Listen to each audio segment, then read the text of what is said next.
When the Second World War began, Hitler's intention was not only to conquer Europe, his dream was to enslave it by imposing his totalitarian and racist ideology to secure the ultimate Aryan triumph. But his supremacy was challenged from the outset. In occupied countries, men and women rejecting brute force and barbarity rose up and resisted. This small minority, often ill-equipped and risking their lives, despised Nazism and did their utmost to oppose it. Now, members of this secret army from the four corners of Europe reveal the amazing story of their courage and commitment.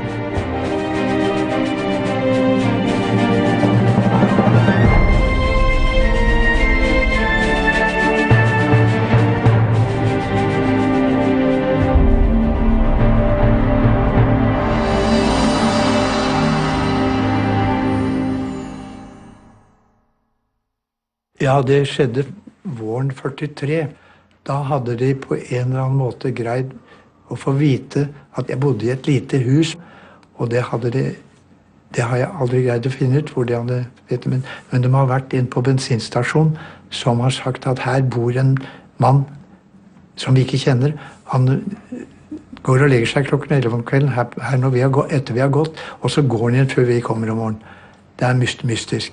Så har en av disse varslet det norske politi først, har det gått til tyskerne, at nå tror vi at der er Sønsteby. Vi har fått det.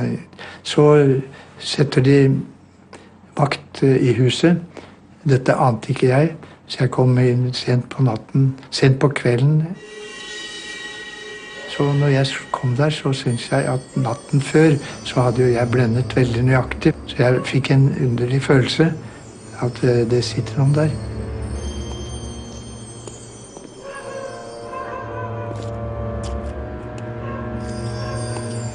Så hvis jeg nå setter nøkkelen i døren, så skyter jeg.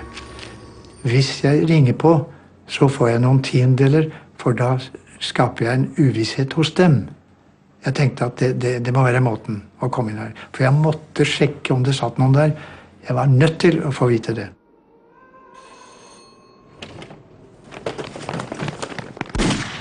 Og 3 mann skyter, og 3 mann bomber, og hele var det. Nå hadde de mitt riktige navn, og det hjalp betydelig på forsøk å få tak i meg. Det første de gjorde var å reise opp til Rjukan, til min far, og sier til ham at hvis ikke din sønn stopper, så blir du arrestert. Vi tar deg som gissel. Og heldigvis hadde jeg snakket med min far på forhånd.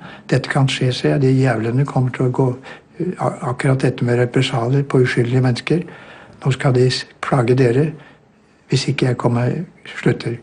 Men så svarer han meg at jeg skal ta min jobb, og du får ta din. Hans jobb ble 2-3 år i fengsel på Grini.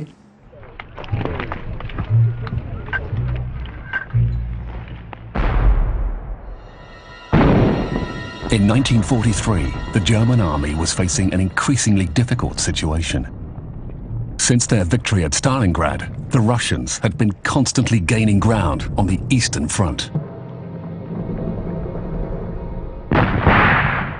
In the West, British and American forces had landed in Sicily, and the fall of Mussolini's regime had deprived Hitler of a precious ally.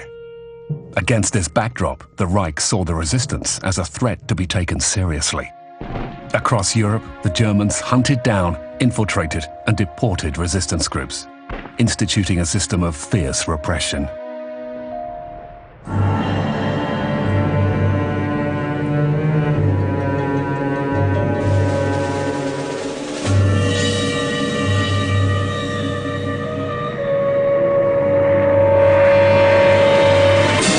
Ever since 1940, Churchill's Special Operations Executive, or SOE, had been training agents from all over Europe to support the resistance in occupied countries. It was on one such mission in early 1943 that John Earl was parachuted into the Balkans. Our drop went all right, but there was another parachute which contained my personal belongings, and that parachute did not open. So for weeks, I can't remember how long, I was going around in parachute overalls, not in proper uniform, and of course no change, no toothbrush or anything like that. We were a funny sight, really, traveling through the Serbian countryside, because SOE had provided its agents with radio sets inside suitcases, which was all right in Paris, perhaps. You wouldn't be noticed. But in the nobody had seen a suitcase in the Serbian countryside. They carried their things around in wicker baskets. And so there we were with this suitcase, and the radio ran on accumulators. So we had to carry a supply of several heavy accumulators. The accumulators had to be charged, so we had a little charging engine, and the charging engine consumed petrol. So we had to take a supply. We took some German-type jerry cans of petrol. 3 ponies at least we needed to carry all this stuff. And we joined the unit, which was the partisan 21st Division, they called it, the unit that was due to move north.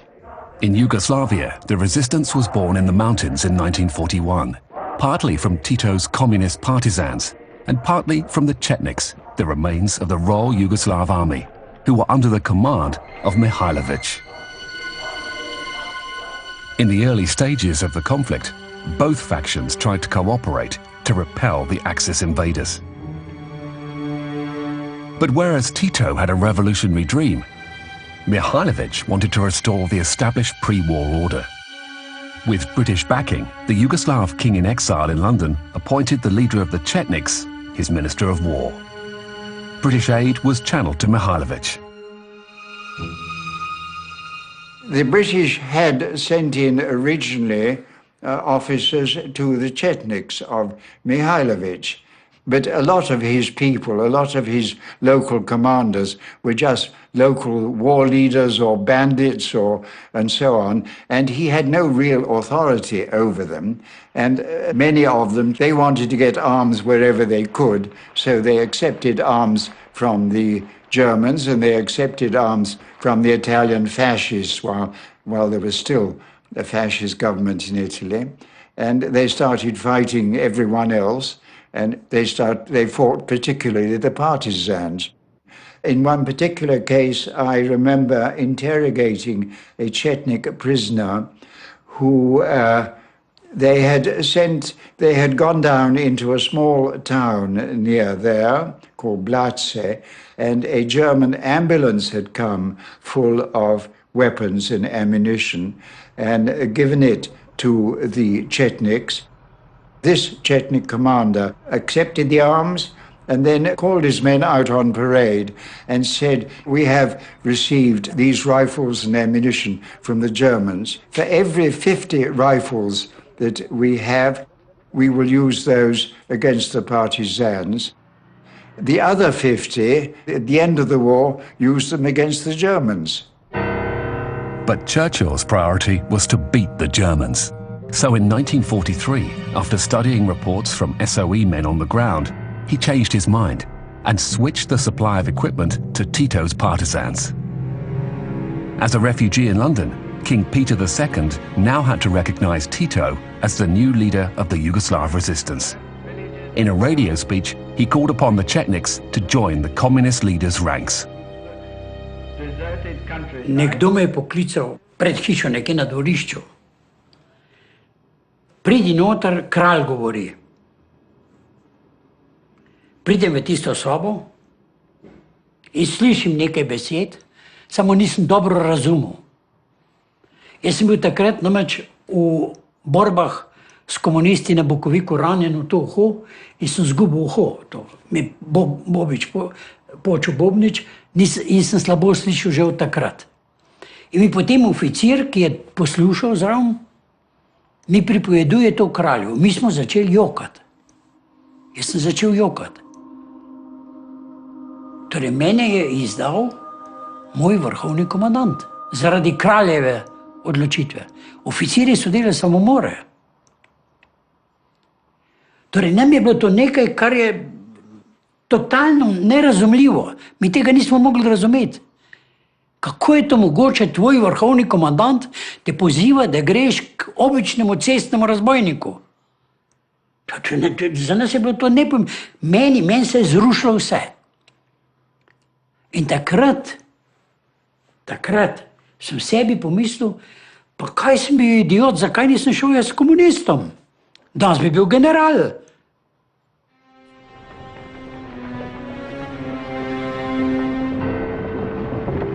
The objectives of my mission was twofold. Firstly, to support this partisan detachment and organize supply drops for them. The second objective was to establish a base just south of Belgrade and coordinate sabotage on the Danube.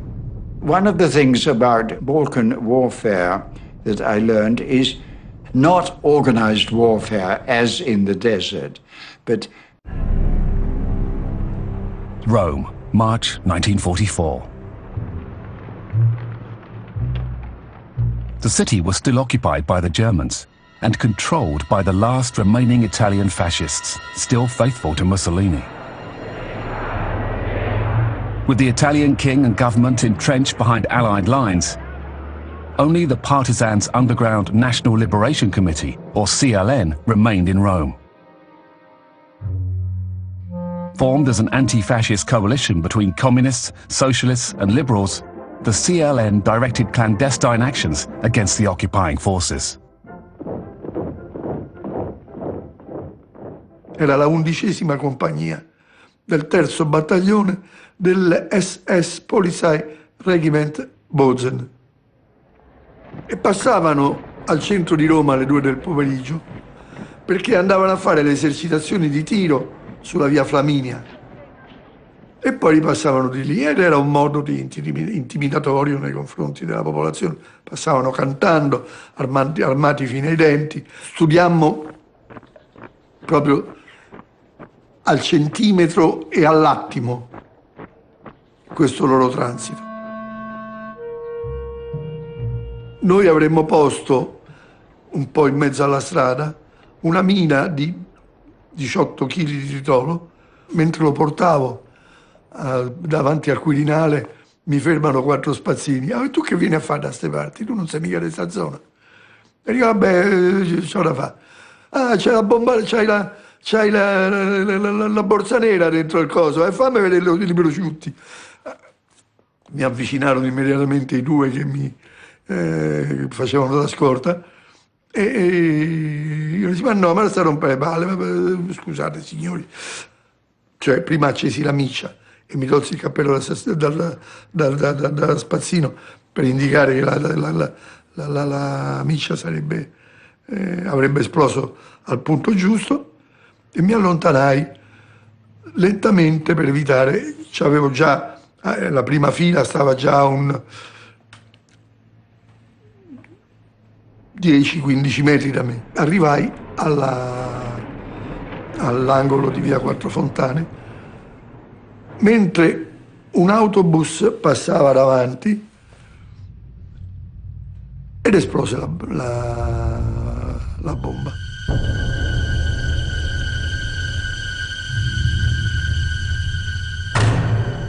The attack in the Via Rasella on the 23rd of March 1944 killed 33 Wehrmacht soldiers. In reprisal, the Germans took 335 men hostage, moving them the following day to the Ardeatine caves on the outskirts of Rome. There, the SS methodically assassinated them with a bullet to the head. More than 10 hostages for each dead German soldier. Guardi, noi sapevamo benissimo che potevano esserci rappresaglie. E del resto, noi siamo delle reclute della resistenza in Europa, siamo arrivati per ultimi, ma sappiamo bene come facevano i tedeschi e anche come lo facevano certi italiani. Sappiamo che mostri sono stati i fascisti, qualsiasi fosse la loro nazionalità. Quindi sapevamo che avevamo contro dei mostri che avrebbero potuto fare queste cose. Ma la libertà vale di più. In their fight against the resistance, the Nazis had established a code of reprisals that could mean as many as 100 executions for each German soldier killed. Such extreme responses were meant to intimidate the local population and stop resistance fighters from acting. The Nazi policy sparked controversy between the various strands of the resistance. On the one hand, the communists believed that despite the reprisals, they should attack the Germans directly, counting on the spilt blood of martyrs to raise new troops. Meanwhile, the British and Americans urged resistance groups not to attack the enemy head-on, but to prepare in secret for D-Day, and to be content to recruit, relay information, and sabotage the occupying forces.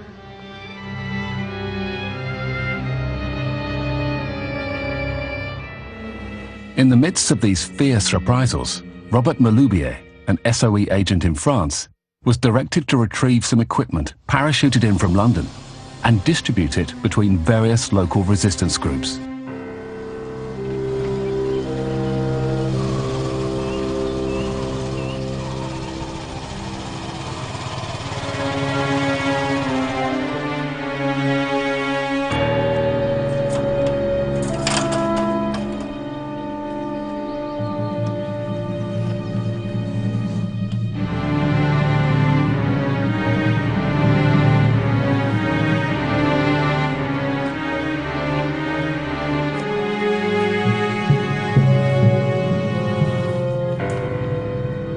Il me dit, monsieur, votre feu rouge, Nick Scout, feu rouge. Je dis, je vais le changer. Il me dit, non, venez avec nous. Elle a fait le genre. Je lui ai dit, alors là, je suis cuit.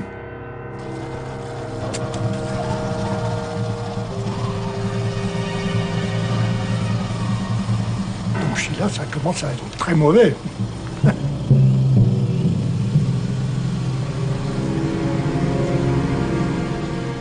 On est arrivé sur la place.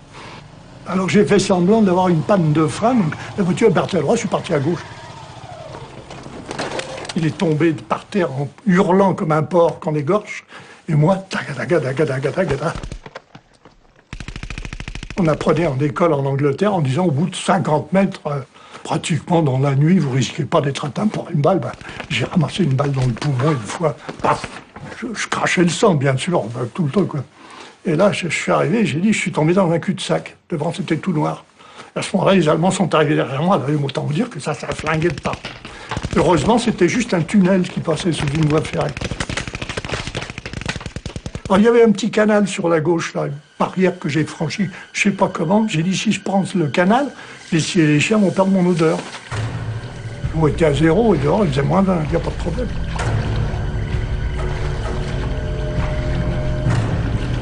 Je suis arrivé sur la rive, et puis là j'ai eu un trait de génie, comme j'ai toujours des traits de génie, parce que je suis un génie, mais il ne faut pas le dire. Simplement, je me souviens, j'avais fait des exercices du même genre de poursuite pendant mon entraînement, si vous voulez.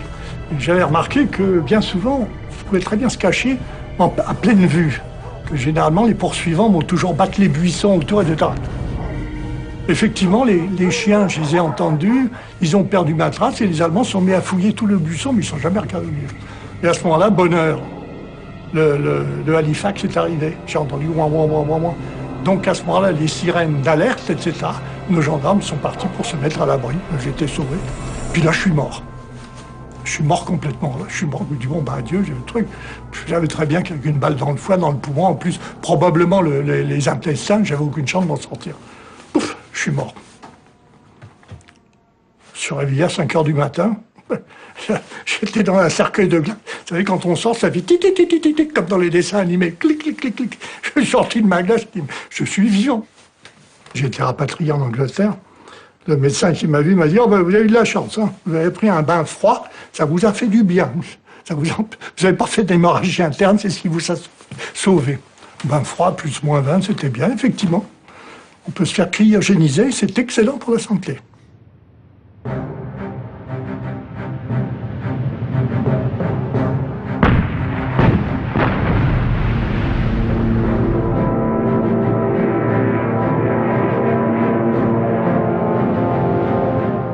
On the 6th of June 1944, the Allies landed in Normandy, opening the Western Front Stalin had been demanding, and catching the Germans in a pincer movement. In Italy, the Allies liberated Rome on the 5th of June. But the German forces were able to retreat in good order. They fell back to the ridges and summits of the Apennines, which formed a formidable natural wall. There they established a new line of defense, the Gothic Line.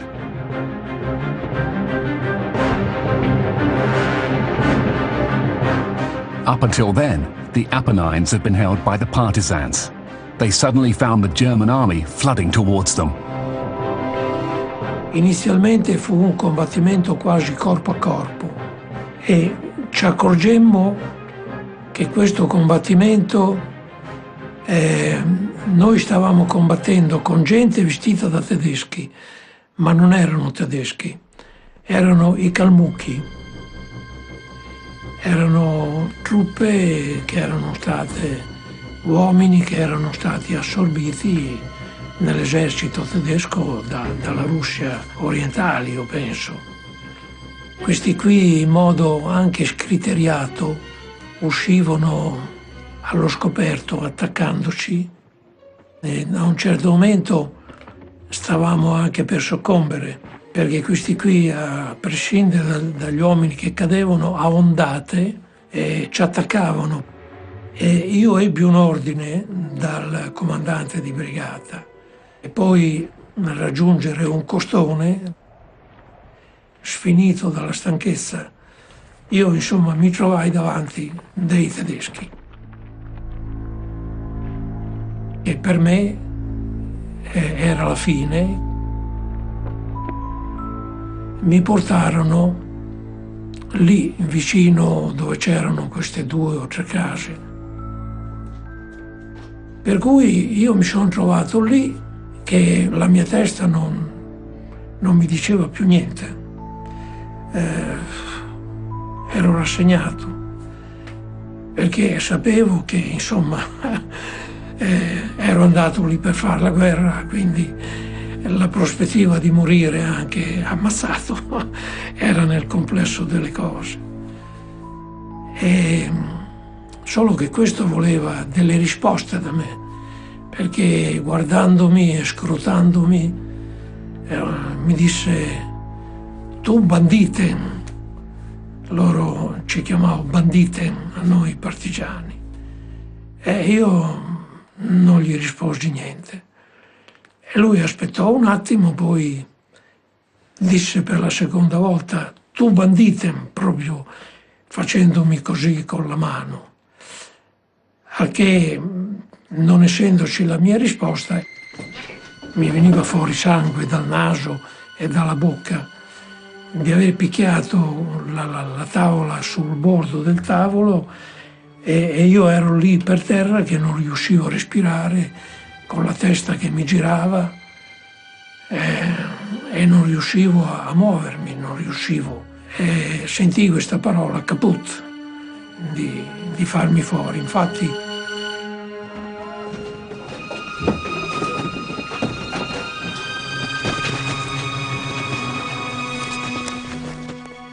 cercarono di mettermi in piedi e io non riuscivo a stare in piedi. Io in quel momento non volevo fare la vittima, quindi io avrei voluto anche stare in piedi per dimostrare a loro la mia dignità.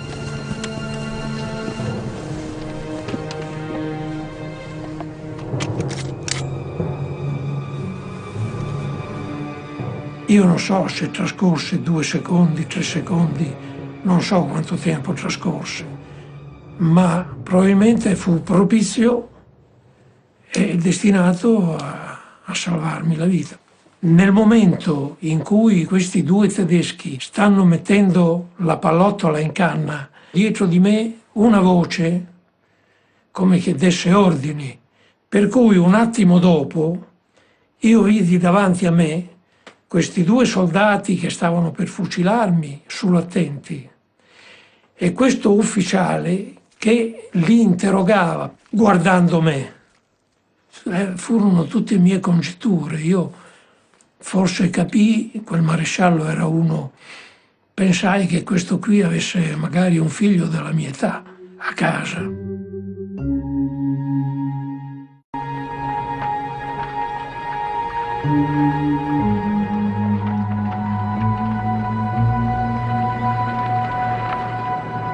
À force de rester dans les bureaux, j'en avais vraiment marre et j'ai dit maintenant je veux aller sur le terrain. Comme ça qu'on est quand on est jeune, on n'a pas envie de rester caché, on veut se battre. Stéphane Hessel, who had joined the Free French Forces in London in 1941, had spent 2 years working in the offices of de Gaulle's Secret Service. Despite the dangers, he was now eager to return to France and see some action. Ce qui m'a le plus impressionné, je vous dirais, en arrivant à Paris, c'est une ville pratiquement sans voiture. On circulait très peu en automobile, on circulait en bicyclette. Et les arbres de Paris, les pavlovias, les jacarandas étaient en fleurs. C'était un Paris merveilleux. C'était donc le Paris du début d'avril, un Paris printanier. Et ce qui me frappait aussi, c'est que tout se passait naturellement.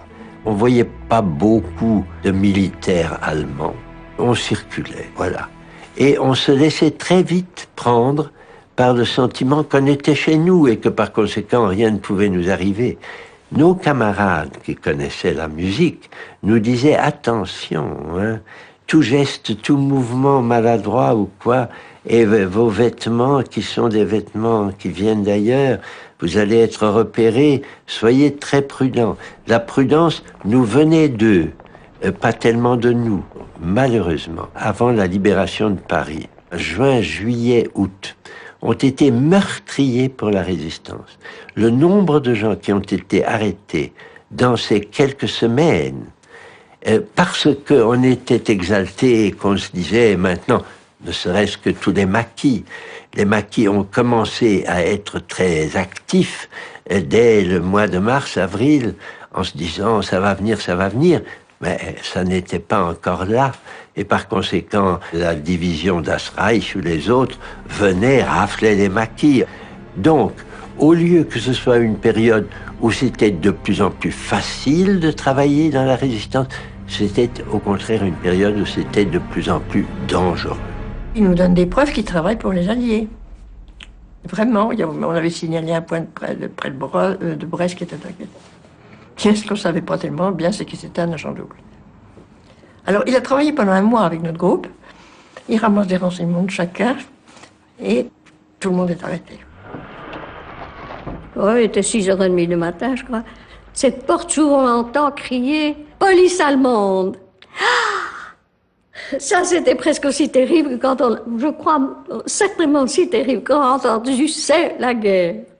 Alors, ils m'ont suivi dans ma chambre, ils m'ont obligé à m'habiller. J'ai demandé qu'ils sortent, ils n'ont pas voulu, mais ils ont accepté de tourner le dos quand même. Hein. Et puis, ils me disent prenez 2-3 histoires, c'est pour 2-3 jours. Ça va bien que c'était pas pour 2-3 jours, évidemment, moi, mais j'ai rien dit, quoi.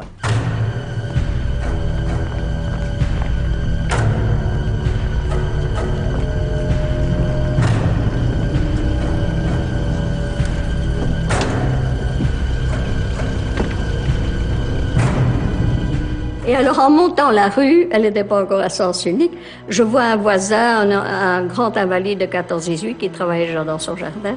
Et alors, je lui fais comme ça. Évidemment, les Allemands m'ont regardé, hein. Et alors, il me disait tout le temps, « Ah, vous riez, mais vous ne rirez plus longtemps. » Je disais, bon, en attendant, je ris. Je me trouve donc dans mon petit bureau avec Couture et Brun. Et je leur dis, qu'est-ce qu'on a comme contact aujourd'hui? Et ils me disent, il y a un contact très embêtant, c'est ce pauvre Bambou qui a été arrêté, qui a besoin de papiers. Voilà, on a quelque chose, on peut lui donner des papiers, et même on peut lui redonner un quartz pour qu'il redevienne opérationnel comme radio. Mais le rendez-vous est pris au Café des 4 Sergents, coin du boulevard Raspail et du boulevard Edgar Quinet, dans l'après-midi. Bon, je dis à Jean-Pierre Couture, n'y va pas, tu as d'autres rendez-vous, Si on peut faire quelque chose pour lui, on en parlera, mais laisse-moi aller seul, on va voir ce que ça donne. J'y vais, je le vois, il m'attend, nous montons ensemble au premier étage de ce petit bistrot qui existe toujours.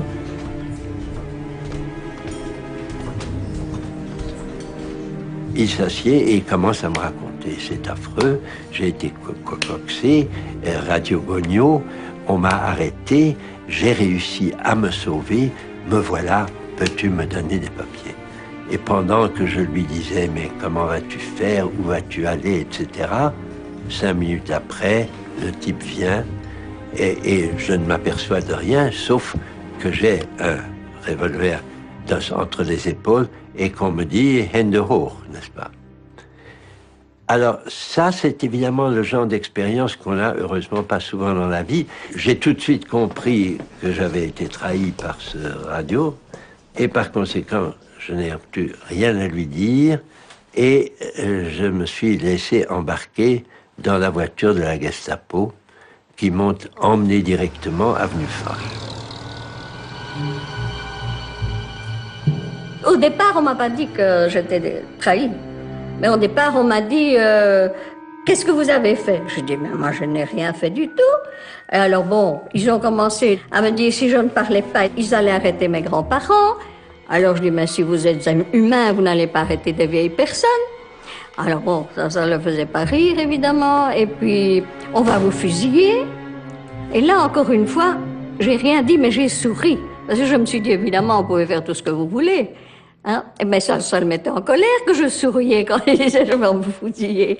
Mais en moi-même, je me disais « de toute façon, ils ne vont pas me fusiller tant qu'ils ne savent pas ce que j'ai fait », puisque je croyais toujours qu'ils ne savaient pas grand-chose. Hein. Et ça a duré, bon, 2, 3, 4 jours, je ne sais pas. Alors on m'a secoué, on m'a frappé, on m'a... voilà. Hein. Celui qui m'a le plus vraiment rendu furieux, c'est un jeune qui m'a attaché les mains derrière le dos d'une chaise et qui a commencé à me flanquer des gifles. Et une ou deux gifles, ça va, mais une vingtaine de gifles et frapper assez fort, on se met en colère. Ça fait mal, mais c'est surtout un sentiment d'irritation formidable. On n'a plus du tout envie de dire quoi que ce soit.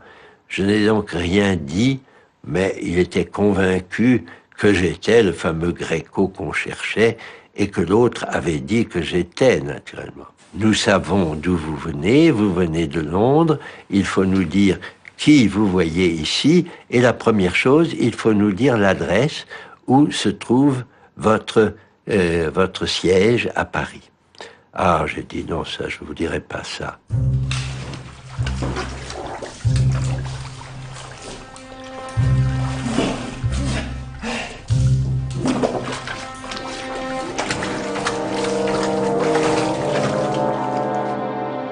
On a fait venir un type, on a ouvert la porte.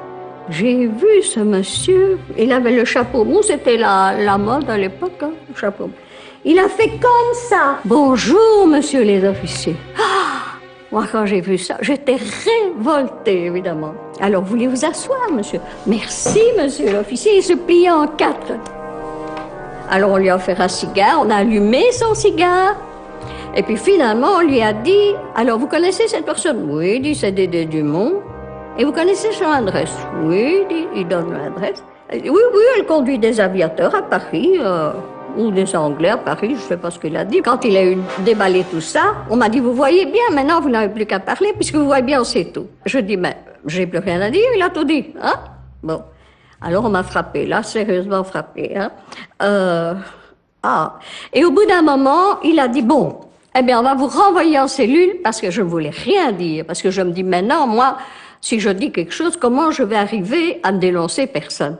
Alors, il faut que j'ai le temps d'inventer une histoire qui soit plausible. Hein? Et alors, à un moment donné, il a dit, bon, qu'on la renvoie en cellule. Et on m'a dit, vous allez réfléchir, mais dans 15 jours, vous allez parler. Tout le monde parle, il dit, et vous ne ferez pas exception. Et je m'étais dit, stupidement, que si je donne l'adresse, mais en changeant le numéro, si je leur dis 43 rue de Lambre, ils risquent de vouloir enquêter là, et s'ils enquêtent là, toute la rue le verra, le saura, et mes petits camarades au 23 sauront que je suis entre les mains de la Gestapo. Bon. Tout ça, c'est des imaginations qu'on se fabrique, ça marche jamais. Celui qui frappe, hein, il était resté seul avec moi entre l'heure du midi, pendant que les autres allaient manger. Et alors, il a commencé à me faire la cour. Et il dit, vous savez, vous êtes jeune, vous êtes jolie, si vous parlez, vous serez libérée, et après la guerre, on pourrait se marier.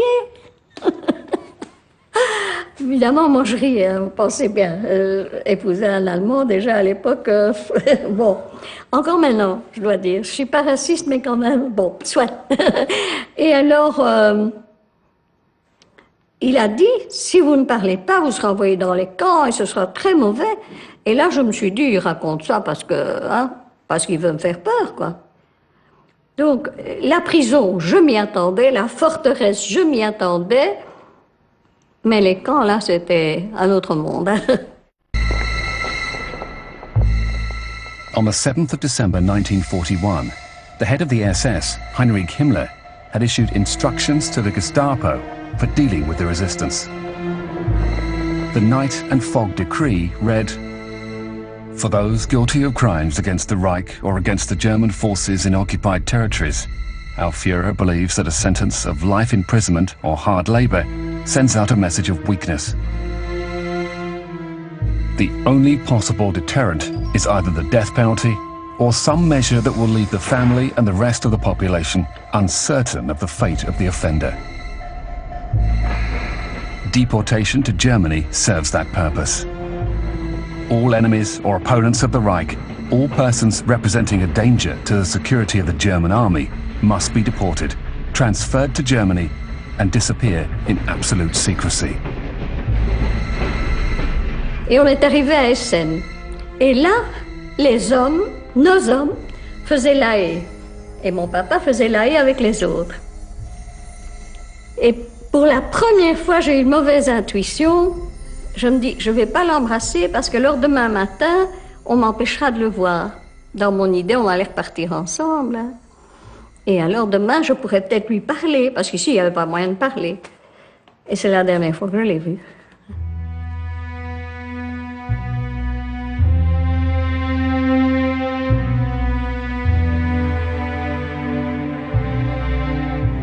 Arrivé finalement à Buchenwald, on commence par nous faire passer, comme tous les arrivants, à travers la désinfection. On nous enlève nos vêtements, on nous met sous des douches, on nous donne des vêtements des déportés, rayés et tout ce qu'il faut, et on nous emmène dans un bloc, le bloc 17 de Buchenwald. C'est quand même un bout de chemin entre le train et Ravensbrück, donc on a dû marcher, mais bon, on était encore plus ou moins solide, ça a été, on a marché jusque-là. Et on est arrivé là, la porte s'est ouverte. Alors on s'est dit, ça c'est un autre monde, parce que tout de suite, en rang par 5, et la schlag, il y avait tous des surveillants, là des hommes aussi, des hommes, mais surtout des femmes, à Ravensbrück, c'était principalement des femmes. Et on va pas assez vite, et l'os, et on nous envoie dans une chambre. Quelques officiers qui passent et qui rigolent, qui se moquent de notre misère. C'est très humiliant parce que moi, je n'avais jamais vu ma mère nue, vous voyez, pour les plus âgés, vous voyez, etc. Et quand il y en a une qui est un peu mignonne, il blague de loin. Enfin. Et alors, on nous fouille de partout, même dans les parties intimes, vous voyez, il nous couche sur une table, c'est inimaginable, puis on passe à la douche. Et on sort de là, on n'est plus qu'un numéro. Quand on est interpellé par un ou une SS dans le camp, il faut se mettre au garde à vous et dire le numéro en allemand. Quelques 15 jours plus tard, on en appelle 16 d'entre nous à la tour. On était 36. Et ils ne reviennent pas. Et on nous apprend le lendemain par des amis du camp, ils ont été pendus. Ils ont été pendus au croc de boucherie, c'est-à-dire la façon la plus affreuse de mourir, parce que ça dure. Et puisqu'ils ont été pendus, il y a bien des chances que si vous êtes là, c'est que vous êtes probablement vous aussi des condamnés à mort et qu'on attend pour vous l'ordre d'exécution qui viendra de Berlin. De kampcommandant, als we daar zijn aangekomen, en die heeft gezegd, u kunt hier 1 winter overleven, geen 2. U moet niet denken dat u het kamp hier kunt ontvluchten of weggaan. U kunt het kamp alleen verlaten langs de schoorsteen van het crematorium. Dat was daar afgrijselijk. In these concentration camps, the deportees were slaves of the Nazi war machine. The SS hired them out to large local industrial firms. The manpower cost nothing, made no demands, and could be renewed indefinitely. Deportees would work 12 hours a day in secret munitions factories or for major German industrial companies. The Nazis had devised a system of slow death through work. Ils jouaient sur le grand nombre. Et il y en a 100 qui meurent, non, mais sans aucune importance, c'est des stucs, c'est des pièces. L'industrie allemande fonctionnait sur les pièces que nous étions. C'était des objets de production.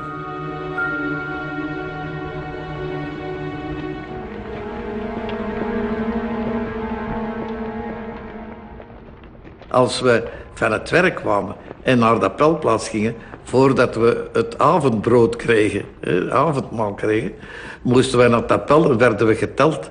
En moesten de doden die gedood waren door SS doodgeslagen worden, die gestorven waren van uitputting, die gestorven waren omdat ze in slaap gevallen waren van oudere mensen en die waren doodgevroren, moesten wij mee gaan zoeken of meenemen naar het appelplaats en werden die ook voor onze barak gelegd. Hè. Want hetzelfde aantal van 's morgens moest ook hetzelfde aantal zijn 's avonds. Doden en levenden. Vi fik et stykke rugbrød og noget erstatskaffe om morgenen, og stod altså i lange køer, inden vi blev sendt ud på arbejde. Og så fik vi noget roesuppe om middagen, og med lidt kødtravler i, og så igen lidt roesuppe eller en spand te om aftenen. Vi fik vel 1600 kalorier per dag, men det faldt til 600 kalorier om dagen.